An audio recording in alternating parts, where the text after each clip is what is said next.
Buen y bendecido día, quien les saluda Mariana del Valle Buitrago Rodríguez. Y en este quinto bloque temático vamos a desarrollar ya la finalización de nuestra asignatura de Derecho Marítimo.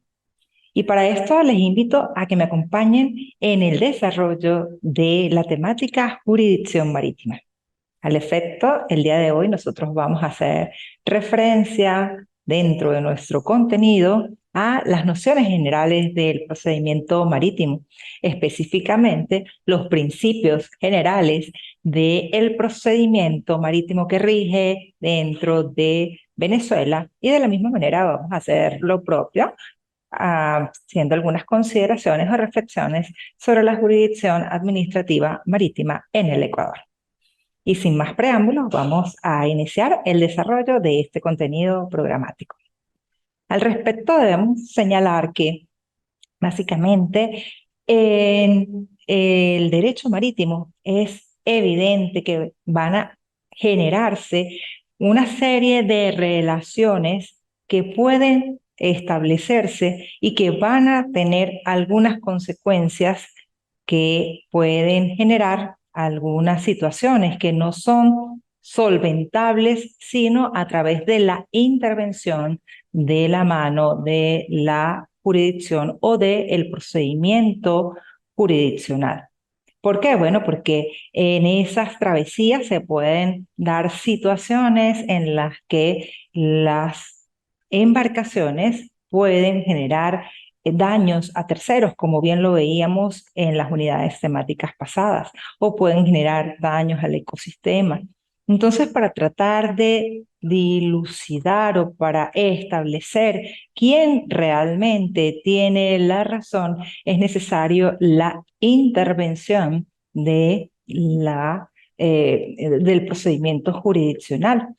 Y por eso es que el día de hoy nosotros vamos a reflexionar cuáles son esos principios que van a regir el procedimiento marítimo en Venezuela. A razón de esto, debemos señalar que el procedimiento jurisdiccional marítimo en Venezuela es un procedimiento eminentemente especialísimo, puesto que tiene algunos rasgos del Código de Procedimiento Civil, específicamente en lo concerniente a el procedimiento breve, pero también está regulado por lo que está dispuesto en la Ley de Procedimiento Marítimo. Y dentro de los principios generales del procedimiento jurisdiccional marítimo en Venezuela debemos señalar la existencia de 5 principios. El primero de ellos es el principio de la oralidad. Este principio de la oralidad establece que la mayoría de las actuaciones que se llevan en el íter procedimental van a ser realizadas de manera oral. Es decir, las partes deben presentarse junto con sus apoderados o sus abogados para llevar a cabo las actuaciones que forman parte del procedimiento de forma oral.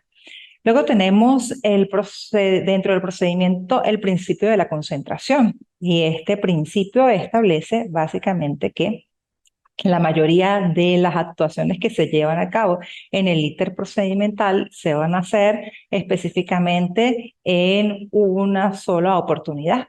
Y esto a razón de que el procedimiento marítimo tiene un objeto muy particular que, como recordamos, es el buque, y por eso vamos a tratar de evitar el mayor número de inconvenientes o el mayor número de efectos perniciosos para las partes que se encuentran involucradas. La inmediación, como el tercer principio dentro del procedimiento, está referido a el hecho de que el juez debe estar presente en todas y cada una de las actuaciones en el proceso junto a las partes. Entonces, esto permite que tanto las partes como el juez conozcan abiertamente cuáles son esas actuaciones que se van a llevar a cabo, y así sea más fácil la realización del procedimiento. Luego tenemos la gratuidad.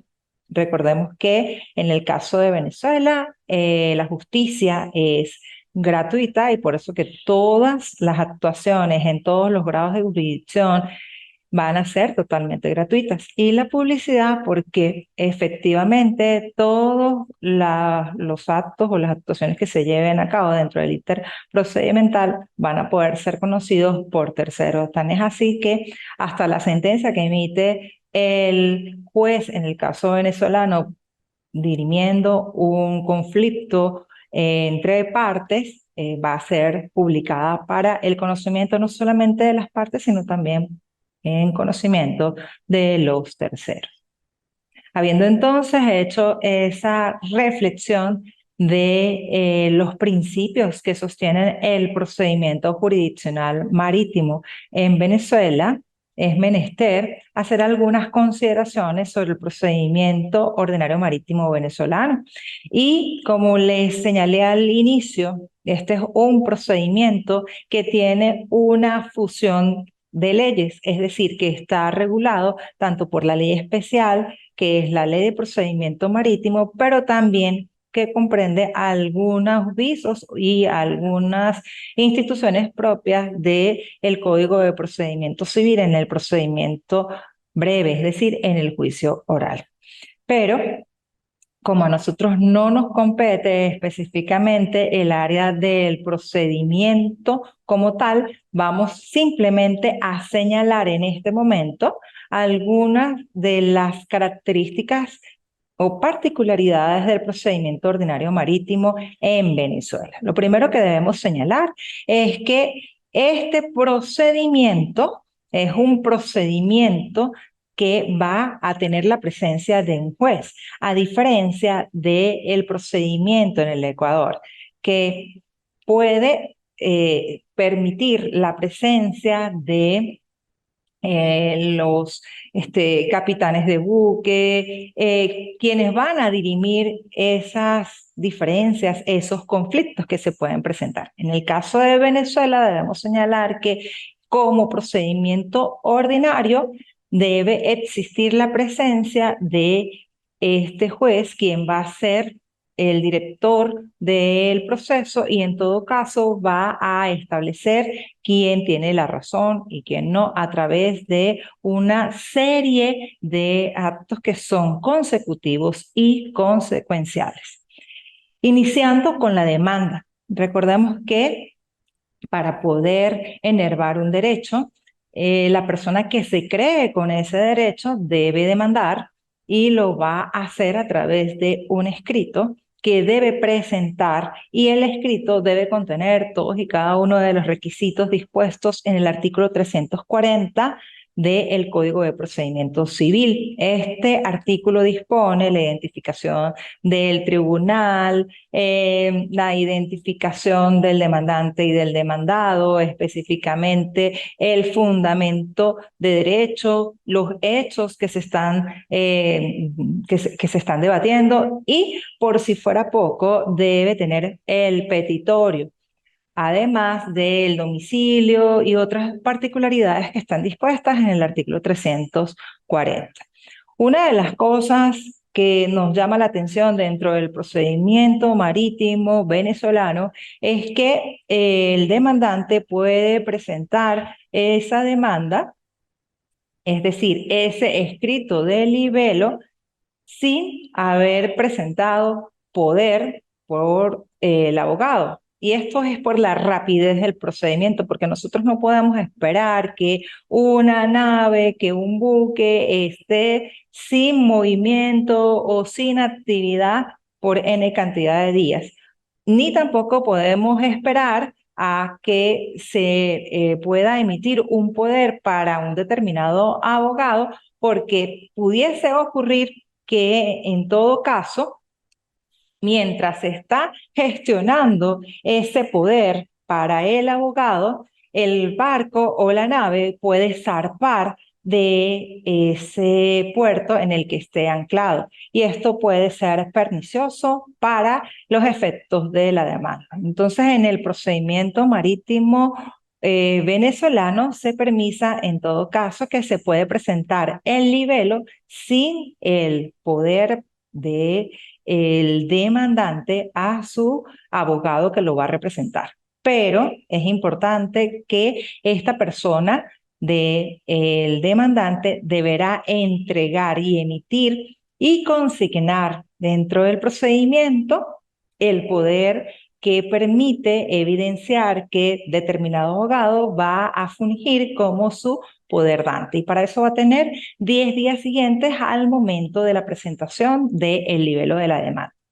Luego tenemos la citación. Esto es algo también muy particular, puesto que la citación se puede hacer de forma personal, como bien se dispone dentro del Código de Procedimiento Civil, pero la ley del procedimiento marítimo establece una excepción, que si no se consigue a la persona del demandado o de ninguno de los demandados, podrá ir el alguacil con dos testigos a presenciarse ante la embarcación y entregar a cualquier tripulante de la embarcación la citación, siempre y cuando este tripulante firme esa citación para que la misma conste en el expediente. Luego que han sido citados los demandados, es decir, todas aquellas personas contra las cuales se está enervando una pretensión, vamos a tener el momento de la contestación de la demanda.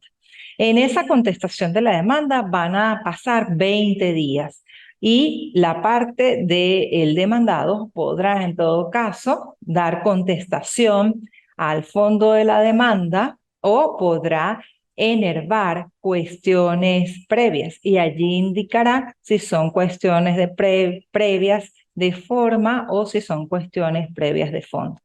En el caso de las cuestiones previas de forma, indicará en el libelo cuáles son esas consideraciones que están de manera inconsistente y que deben ser adecuadas. Y para esto va a tener que considerar lo que está dispuesto en el artículo 346 del Código de Procedimiento Civil venezolano. La parte demandada deberá subsanar el defecto si es de forma, pero si por el contrario lo que ha opuesto el demandado es una cuestión previa de fondo, tal como lo dispone el artículo 346 y siguientes del Código de Procedimiento Civil, la persona del demandante y su abogado deberán eh, dar contestación a esta cuestión previa interpuesta y el juez resolverá a través de una interlocutoria. Es importante también que si la persona del demandado lo que hace es dar contestación de la demanda, allí también deberá presentar todas las pruebas que crea que son convenientes. Ojo, las pruebas que están relacionadas con las documentales. ¿Ok? Pasado esto, se apertura una audiencia preliminar. Y esta audiencia preliminar a la audiencia oral tiene como característica la promoción de las pruebas como la exhibición de documentos, así como también la inspección de buques, de muelles, entre otros.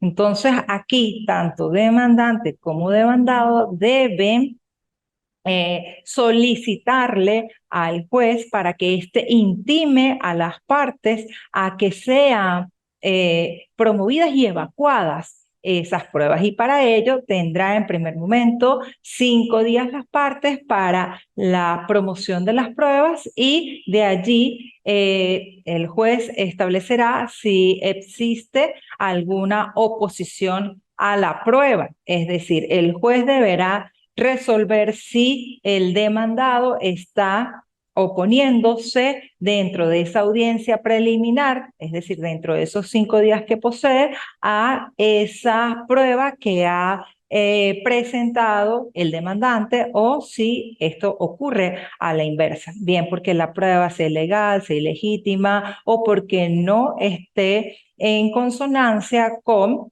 la inspección de buques, de muelles o de cualquier elemento, oficina que tenga relación con el proceso que se lleve en curso, o por el contrario, porque no está bien detallada esa documental que ha sido promovida contra la contraparte, valga la redundancia.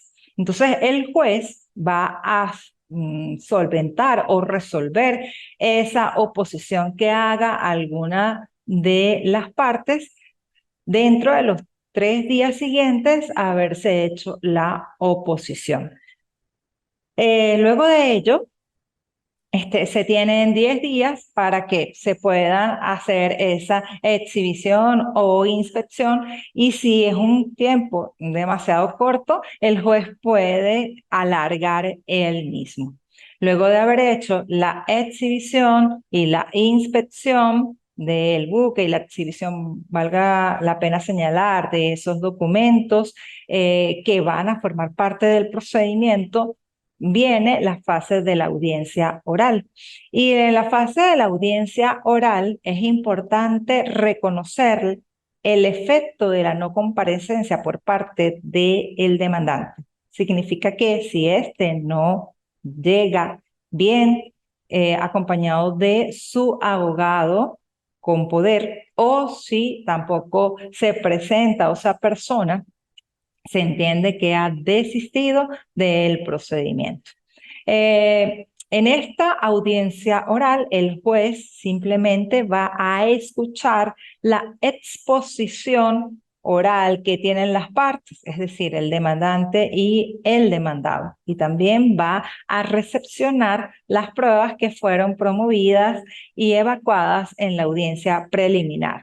Ojo, es importante en este punto señalar que las partes no van a presentar ningún documento por escrito, porque solamente se va a escuchar esos alegatos de forma verbal.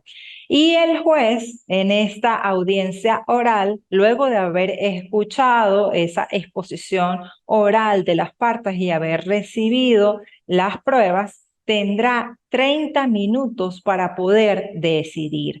Ojo, pero esos 30 minutos que tiene para decidir quién tiene la razón, quién es la persona que tiene el mejor fundamento de derecho, allí el juez tendrá la obligación de publicar y de registrar la decisión dentro de los 10 días siguientes a haber emitido la decisión en donde se imparte justicia. Y también dentro del procedimiento ordinario marítimo venezolano es importante verificar que aquí se permisa de esa decisión apelación en ambos efectos. Así las cosas, vemos cómo este procedimiento es un procedimiento muy especial con características y particularidades propias de el derecho venezolano, y que efectivamente se rige por la ley del procedimiento marítimo y por el Código de Procedimiento Civil, y que como tal tienen, como se dijo, algunas particularidades que lo hacen muy especial. En tanto que si vamos a hablar sobre la jurisdicción administrativa marítima en el Ecuador, debemos decir que en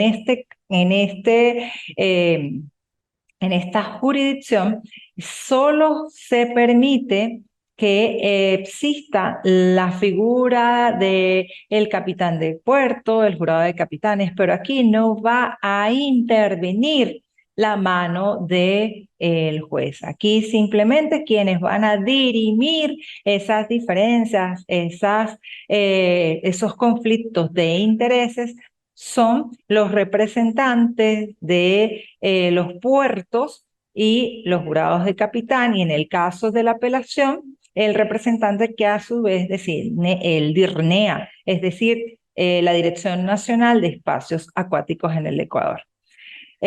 Otra de las particularidades que tiene la jurisdicción administrativa marítima en el Ecuador es el hecho de que esta se rige por la Ley Orgánica de Navegación, Gestión, Seguridad y Protección Marítima. Y como bien se dijo, existen dos instancias. La primera es la que establece la intervención del capitán de puerto y el jurado de capitanes. Y ya vamos a revisar cuándo opera cada una de estas, puesto que en el caso del capitán de puerto tiene una competencia siempre y cuando no exista involucrado un accidente en donde haya fallecido una persona y que la nave o la embarcación no supere una cantidad de toneladas que están dispuestas dentro de la Ley Orgánica de Navegación, Gestión y Seguridad y Protección Marítima. Y en el caso del jurado de capitanes, que está conformado por 5 personas, esta evidentemente debe estar conformada para que pueda solventar las diferencias o dirimir las controversias cuando existe involucrado una embarcación y allí se haya habido la pérdida de vida humana. A razón de esto, vamos a revisar cuándo opera el capitán de puerto. Es importante en este punto señalar que el capitán de puerto es un funcionario que ha sido designado por el presidente de la República a consideración del ministro de la Defensa. Y existen, obviamente, 4 grandes capitanías de puerto en el Ecuador. Está la Capitanía de Manta, la Capitanía de Guayaquil, la Capitanía de Esmeralda, y pues todas estas vienen a ser capitanías de puertos superiores o principales. Y estas capitanías de puerto tienen el capitán de puerto que dentro de los límites de su jurisdicción tienen como competencia resolver o dirimir las controversias que se puedan generar producto de los accidentes o siniestros ocurridos entre las embarcaciones, escuchen esto, que no superen las 150 toneladas del arqueo bruto y por si fuera poco, en donde no haya habido una pérdida de vida humana. Entonces, en este caso, tenemos el hecho de que es indispensable para que actúe el capitán de puerto tener un buque que no sobrepase este tipo de peso, pero adicionalmente que no haya habido pérdida de la vida humana. En tanto que opera el jurado de capitanes para decidir estas causas que tengan relación con naves que van a superar las 50 toneladas de arqueo bruto y en donde exista un fallecimiento de personas que ha ocurrido en la nave que esté involucrada en el accidente. Entonces, fíjense que allí existe una particularidad para que actúen los jurados de capitanes. Y como se dijo anteriormente, estos jurados de capitanes no son jueces, son personas que han sido designadas al efecto, y en el caso de los jurados de capitanes son parte de la Marina Mercante o de la Fuerza Naval del Ecuador. Entonces, allí una de las grandes diferencias que opera con el caso de Venezuela. Y por si fuera poco, debemos señalar que en el procedimiento ordinario marítimo en el Ecuador, así como en el venezolano, también existen normas internacionales que son necesarias considerar y acoger, puesto que provienen de la Organización Marítima Internacional y están vinculadas con el embargo preventivo de buques, así como los privilegios marítimos y las hipotecas, que aun y cuando tienen algunas particularidades en cada una de estas jurisdicciones, tanto en la venezolana como en la ecuatoriana, tienen su lineamiento general dentro del derecho marítimo internacional a través de la Organización Marítima Internacional. Entonces, como vimos el día de hoy, hemos revisado los principios fundamentales del procedimiento marítimo venezolano y también hemos hecho algunos visos del procedimiento administrativo marítimo en el Ecuador y hemos visto cuál es la gran diferencia entre uno y otro.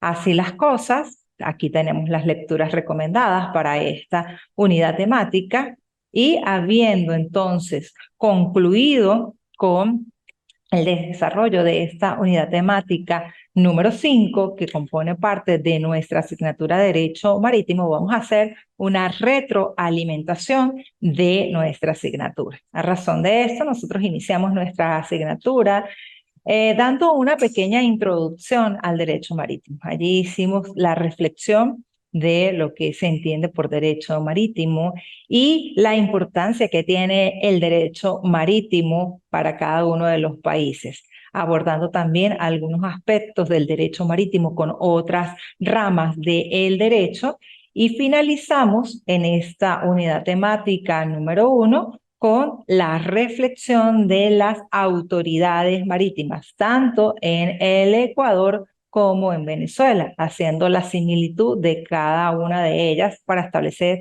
esas funciones y atribuciones que tienen en los respectivos países. Luego estuvimos escudriñando dentro del derecho marítimo y haciendo mención a la unidad temática número 2 que hace referencia al buque y a los sujetos marítimos. Y ahí aprendimos la importancia que tiene el buque como embarcación y como objeto fundamental del derecho marítimo.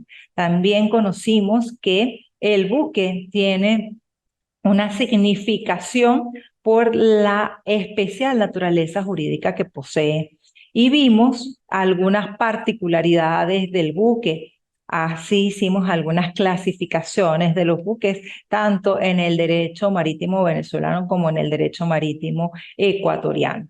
Y de seguida empezamos a revisar cómo nosotros podíamos evidenciar la propiedad del buque tanto en el Ecuador como en Venezuela. Y dentro del derecho ecuatoriano revisamos el artículo 27 y 28 de la Ley Orgánica de Navegación de Seguridad Marítima y de esta pudimos evidenciar la importancia del registro de las naves, porque es la única manera para comprobar la propiedad del buque. De la misma forma, estuvimos revisando que dentro del derecho marítimo venezolano existen algunas particularidades como estas medidas excepcionales que se pueden establecer o se pueden presentar para el buque, como por ejemplo la medida de prohibición de zarpe, la medida de embargo del buque, entre otras. Y hablamos un poco de lo que hace referencia a la hipoteca naval, cómo se constituye la hipoteca naval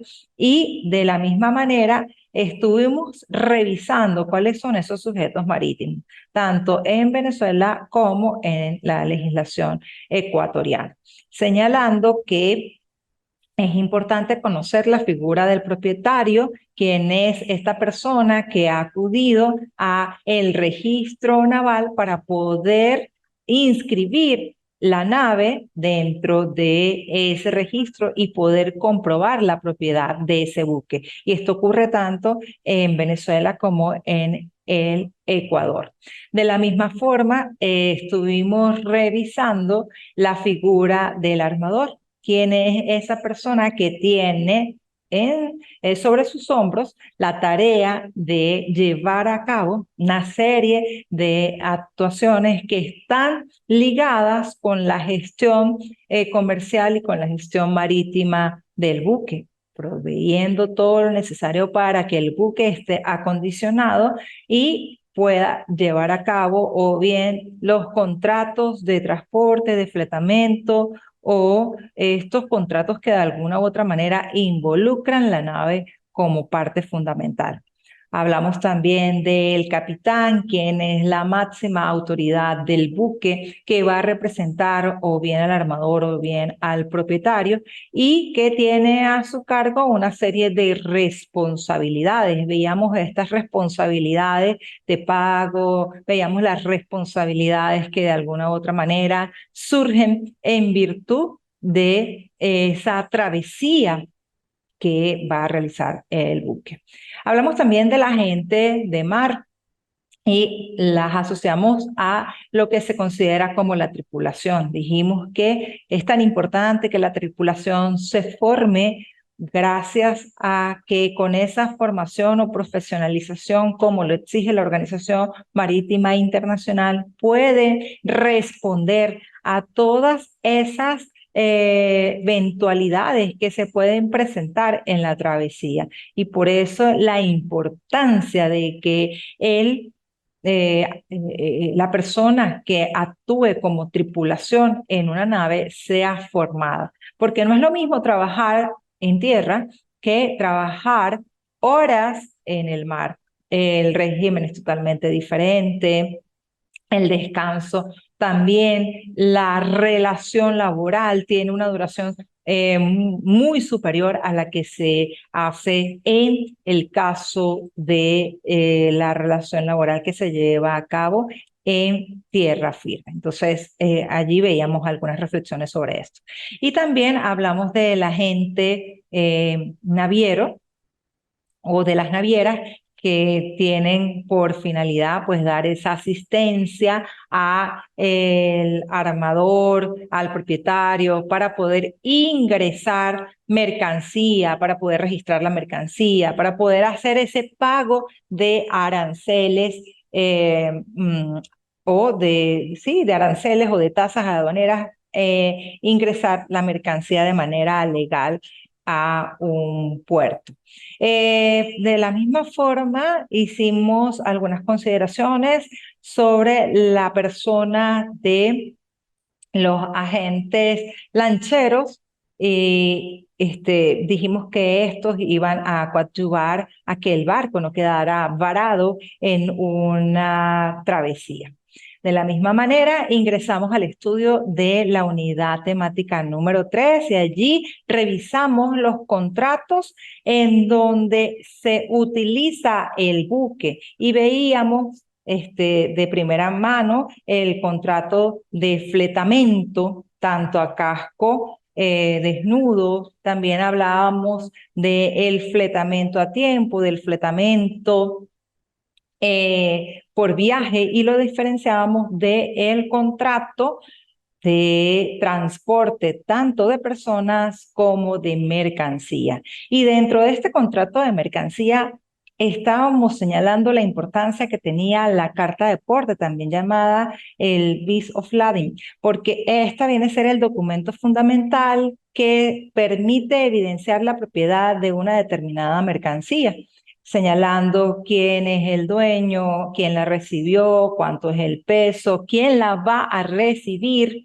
Y este documento que permite ser un recibo, permite constituirse como un medio de prueba, tiene una importancia fundamental dentro del derecho marítimo a nivel internacional. Es como el mecanismo para comprobar la tenencia de la mercancía y poder hacer esos traslados de la misma.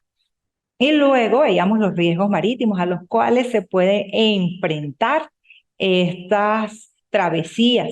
Y hablábamos de una serie de riesgos, como por ejemplo la piratería, el pillaje, la avería, y cualquier otro riesgo que esté asimilado a la travesía en mar. También hablábamos de los contratos marítimos como unidad temática número 4 y allí mencionábamos la importancia que tiene el seguro marítimo, cuando surge ese seguro marítimo dentro de los anales de la historia y señalábamos las características propias del seguro marítimo, dando importancia o relevancia a ese interés asegurable que tiene o bien la mercancía o bien el buque o las personas que son trasladadas y por si fuera poco las partes que intervienen dentro de ese contrato de seguros marítimos.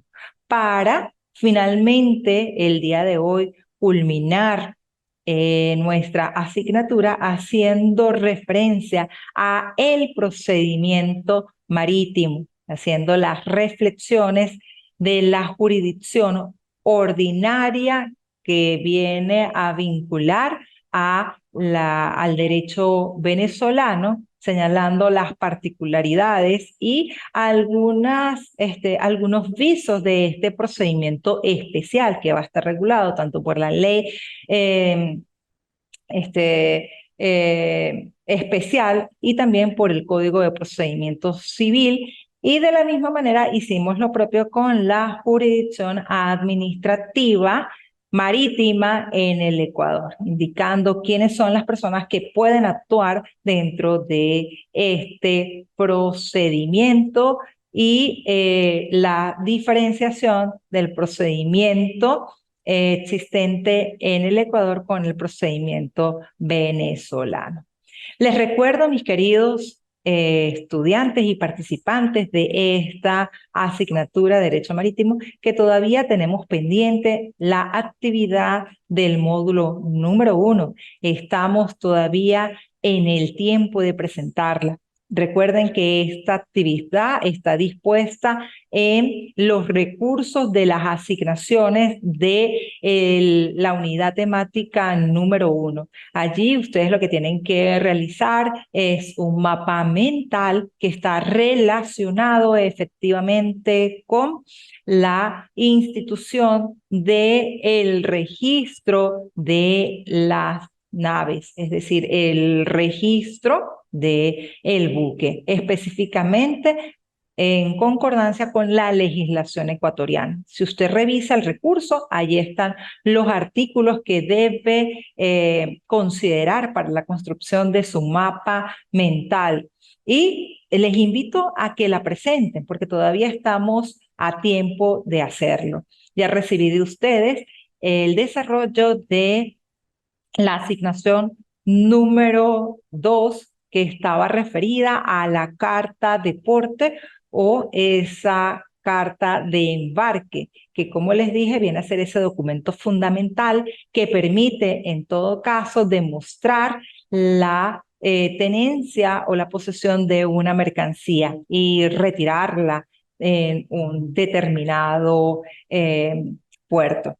Entonces, recibida esa actividad, vuelvo y les repito que todavía tenemos tiempo esta semana de presentarla porque debo consignar las calificaciones más tardar la próxima semana, el día lunes. Entonces todavía estamos a tiempo de entregar esa actividad. Les bendigo y les deseo todo el éxito del mundo en su vida profesional y que todo lo que hayan dispuesto durante estos días pues haya sido logrado.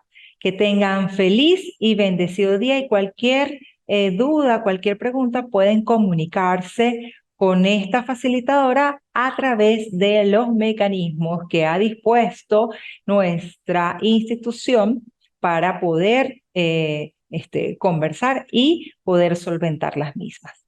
Nuevamente, muchas gracias y feliz y bendecido día. Hasta luego.